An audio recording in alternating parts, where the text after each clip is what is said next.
Aujourd'hui, vidéo retour d'expérience sur le Dreamy A1. Bienvenue sur la chaîne secondaire. Si vous voulez d'autres retours d'expérience, il faut vous abonner à la chaîne et surtout activer la cloche. Et puis évidemment, comme d'habitude, likez la vidéo, c'est super sympa. Pourquoi une vidéo aujourd'hui? Parce qu'il y a une mise à jour. Actuellement, on est en version 4.3.6.1322 et cette mise à jour, elle apporte plusieurs améliorations. On a maintenant la possibilité de créer 5 zones différentes, alors qu'avant, on était limité à une zone. Et puis en version laboratoire, on pouvait aussi créer plusieurs zones. Maintenant, ça y est, on a 5 zones possibles de délimitation dans le jardin. Et sur ces 5 zones, on peut maintenant paramétrer les préférences de tonte sur chacune des 5 zones. Pour la tonte des bordures, j'ai suggéré à Dreamy qu'on puisse activer ou désactiver la détection d'obstacles parce que lorsqu'on passe sous les haies, eh bien, le robot ne veut pas y aller, il considère ça comme un obstacle et donc il évite systématiquement et donc il n'arrive pas à tondre correctement le long des haies et donc sous les haies. Donc maintenant on peut désactiver la détection d'obstacles lors du tour périmétrique. Ensuite, Dreamy a aussi amélioré la logique de tonte pour éviter les zones loupées lors des passages parallèles. Dreamy a aussi amélioré le retour à la base du robot, la phase finale, lorsqu'il va se positionner directement sur la base pour se mettre en contact pour la recharge. Ça a été amélioré. Et puis ça ne nous concerne pas, mais la langue polonaise a été ajoutée au robot. Donc aujourd'hui, je vais vous montrer le tour périmétrique complet de mon jardin avec le Dreamy A1 en désactivant la détection d'obstacles lors du tour périmétrique. La localisation commence. Allez, c'est parti pour une tonte des bordures. Relocalisation. Veuillez patienter. Quand il fait sa relocalisation, il fait toujours un tour à 360 degrés devant sa base. Donc il faudra prendre en compte le fait que ça risque d'abîmer votre pelouse à cet endroit. Parce qu'évidemment, il le fait toujours au même endroit, toujours de la même façon. Donc là, je me suis mis en vitesse standard, vitesse normale. Et on va faire la tonte donc de toutes les bordures. Je vais vous expliquer au fur et à mesure certaines choses. Donc là, quand vous arrivez sur un angle droit, il faut toujours prendre large, de manière à ce qu'il ne touche pas le mur pendant qu'il fait son virage, sinon ça le perturbe pour la suite de la tonte. Donc vous voyez, j'ai bien pris large, et là, il suit parfaitement la bordure du mur.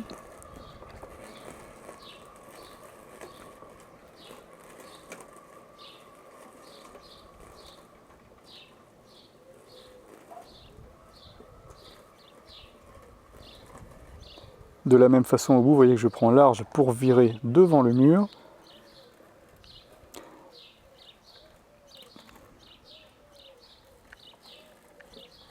Et là, je l'ai fait passer sous la haie. Vous voyez qu'il est complètement sous la haie et que ça ne le gêne absolument pas. Vous voyez que son lidar est complètement caché par les feuilles. Et pourtant, il suit parfaitement le chemin que je lui ai défini.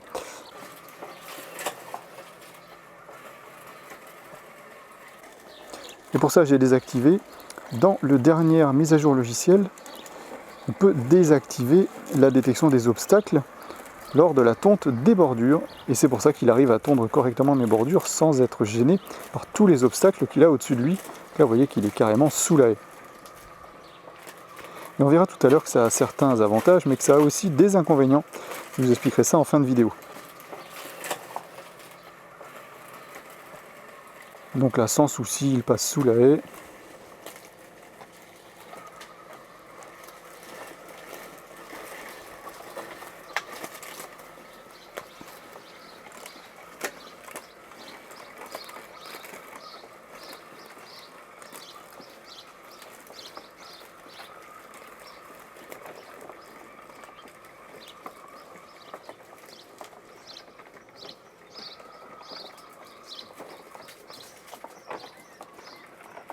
Voilà, impeccable sous la haie de laurier. Maintenant on arrive sous les cyprès, alors ils sont un petit peu plus bas, donc j'ai pas pu aller beaucoup plus en dessous par rapport au laurier. Donc là je suis un petit peu plus en décalé, malgré tout vous voyez qu'il est quand même un petit peu sous la haie à certains endroits. Donc ça c'est possible grâce à la dernière mise à jour logicielle. Ça c'est vraiment bien, ça c'est moi qui avais demandé ça à Dreamy. Parce que c'est en testant un autre robot que j'ai eu cette idée, c'est de pouvoir désactiver la détection d'obstacles sur le périmètre. J'ai testé un autre robot précédemment où c'était désactivé par défaut, on ne pouvait pas l'activer par contre. Et là on a le choix, chez Dreamy, on a le choix d'activer ou de désactiver cette fonctionnalité qui nous permet d'avoir donc cette possibilité d'aller tondre à des endroits où il ne pourrait pas passer parce qu'il considérerait les haies comme des obstacles ou les branches qui seraient près du sol.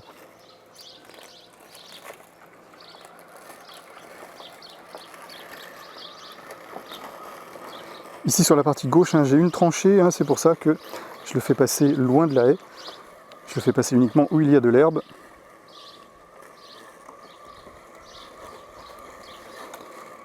et qu'il suit parfaitement la limite que je lui ai donnée, hein. Il passe vraiment à 2 ou 3 cm près, il passe là où je lui ai dit lorsque j'ai fait le tour avec la cartographie.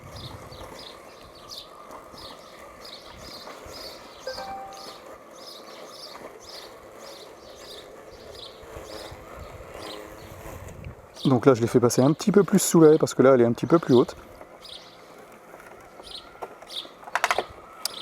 Et l'inconvénient aussi, vous avez entendu, c'est qu'elle peut accrocher des branches et donc abîmer un petit peu sa carrosserie. Mais bon, ça c'est vraiment inévitable, hein, avec un robot tondeuse. C'est inévitable, vous allez avoir des rayures sur la carrosserie, hein, tout un tas de choses. Si vous avez justement des branchages, des haies, etc. Ça, vous n'avez aucun moyen de l'éviter.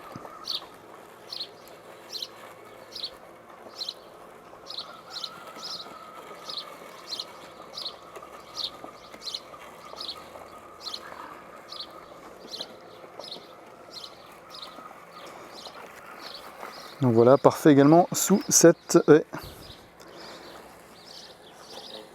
Là je me suis arrangé pour passer à 15 cm, hein, pour éviter qu'il touche cette plaque. Donc là c'est parfait. Ici pareil. Et là pour le mur j'ai pris large, hein. Vous voyez que j'ai pris vraiment large, de manière à ne pas arriver trop près du mur. Et voilà, ça passe nickel. Et après je m'étais mis à 5 cm le long du mur. Là il est un poil trop près, hein.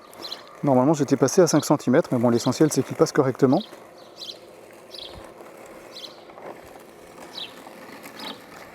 Alors ici j'ai pris large au début, hein, pour éviter qu'il touche pareil la bordure de face. Et ensuite je m'en suis rapproché progressivement jusqu'à à peu près 10 cm. Donc là pareil c'est respecté, pas de souci.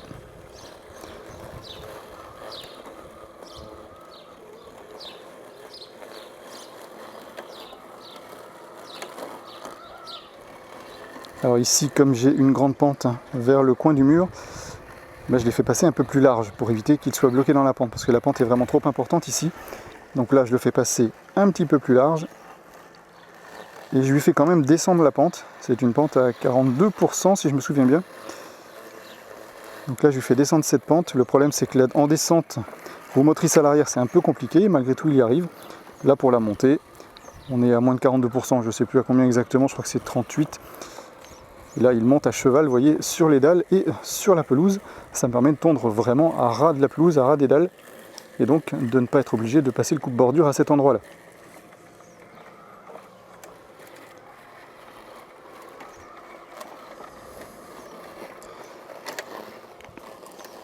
Alors ici j'ai de la pente également, hein. J'ai pas mal de dévers, vous voyez, donc je l'ai fait passer assez loin. Je l'ai fait passer à 20-30 cm pour éviter qu'il soit coincé contre les barrières à gauche.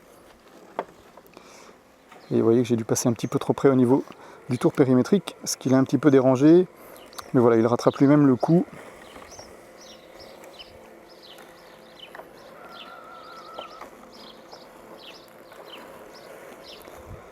Et là, je l'ai fait passer, voilà, comme ça, exactement à ras du buisson.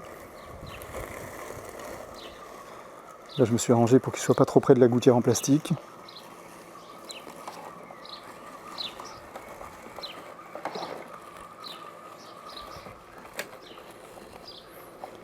Et là, j'étais voilà, entre 5 et 10 cm du mur. C'est exactement ce qu'il est en train de me faire, c'est parfait.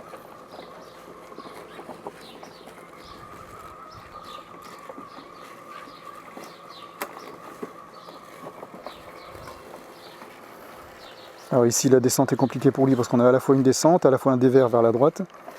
Donc vous voyez qu'il ne va pas rouler droit, ça c'est sûr, il va se laisser embarquer. Voilà, il part un petit peu de travers. Et il se rattrape. Et voilà, donc le tour périmétrique est terminé. Il va donc pouvoir rentrer à sa base. Et moi je vais vous expliquer certaines choses. La tonte de la bordure est terminée. Revenir à la station.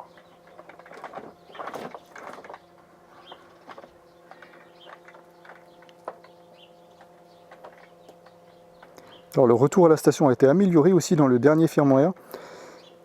Alors je ne sais pas exactement ce qu'ils ont amélioré, en tout cas moi ça marchait déjà bien avant et j'ai pas de souci, ça marche toujours aussi bien. À chaque fois il vient se positionner bien en face du premier coup. Commencez à charger. Alors, ce que je voulais vous expliquer, l'avantage de pouvoir passer sous les haies, eh bien, c'est que vous allez pouvoir tondre vraiment très loin sous la haie, hein, évidemment. Mais par contre, le petit inconvénient, eh bien, c'est que ça laisse des zones non tondues. Et on la voit bien ici, cette zone non tondue. Alors, pourquoi cette zone n'est pas tondue? Parce que, tout simplement, il considère les feuilles ici qui sont en bas eh bien, comme des obstacles. Du coup, quand il fait sa tonte normale, eh bien, il considère les feuilles comme des obstacles et donc il ne s'approche pas de la haie. Et donc, ça laisse un petit peu ici de zones non tondues. Donc, soit vous faites le tour périmétrique plus près, de manière à ce qu'ils viennent couper ici, et puis vous aurez une zone non tondue plutôt à l'extérieur, sous la haie. Je pense que c'est ce que je vais faire, hein. Je vais refaire mon tour périmétrique plus à l'intérieur pour éviter ça, ou alors je vais carrément essayer de tailler en fait le bas de la haie pour qu'ils puissent s'en approcher sans que les feuilles soient détectées comme un obstacle. Alors comme vous le savez, je suis en contact avec les ingénieurs de chez Dreamy et ils m'ont annoncé qu'ils vont faire des améliorations au niveau de la tonte des coins, dans les coins d'angle comme ça. Vous voyez que je vous expliqué tout à l'heure, j'étais obligé de passer un petit peu en diagonale. Et bien ils m'ont dit qu'ils allaient améliorer un petit peu ça, c'est pour l'instant à l'étude, c'est en développement. Pareil ici, quand vous arrivez sur un angle droit, comme ça, eh bien, ils vont aller pouvoir tondre un petit peu plus loin dans l'angle. Je ne sais pas exactement comment ils vont s'y prendre, quelle navigation va être mise au point pour arriver à ça. Mais en tout cas, c'est en cours de développement. Vous entendez ici l'alarme anti-soulèvement du robot. Dès que vous soulevez le robot, il y a cette alarme et vous recevez automatiquement une alerte sur le smartphone. Et bien évidemment, il faudra taper le code PIN pour couper l'alarme. Donc vous avez vu qu'avec cette nouvelle mise à jour, ça permet de tondre mieux les bords. Évidemment pour moi ça m'aide beaucoup parce que vous avez vu que j'ai des haies et des endroits où il y a de la pelouse qui va un petit peu sous la haie. Donc ça m'évite finalement de passer le coupe-bordure trop fréquemment sous les haies. Donc ça c'est vraiment bien. Et puis si chez vous, vous avez des branches d'arbres qui tombent un petit peu sur la pelouse, eh bien il suffira simplement de désactiver cette détection d'obstacles de manière à ce qu'ils puissent passer à cet endroit sans l'éviter trop largement. Je ferai régulièrement sur cette chaîne d'autres vidéos retour d'expérience sur le Dreamy A1. Donc si ça vous intéresse, pensez vraiment à vous abonner, activer la cloche pour être prévenu lorsque je sortirai une nouvelle vidéo. Et puis si vous n'avez pas vu le test complet de ce Dreamy A1 sur ma chaîne principale, je vous le mets ici, cliquez dessus, on se retrouve là-bas.